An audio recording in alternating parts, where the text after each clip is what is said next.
Na mag-register ng bagong blue chips sa new customer. Ito yung bagong blue chips. Tatap lang dito. Ayan.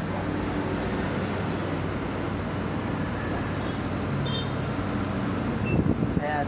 Antayin nyo lumabas. Tapos pipindutin nyo tong new customer. Ayan.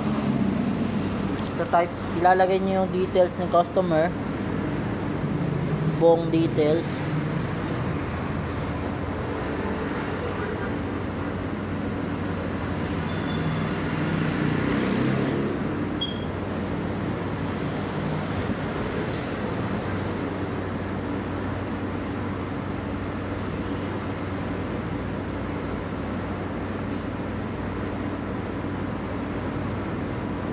Date register today.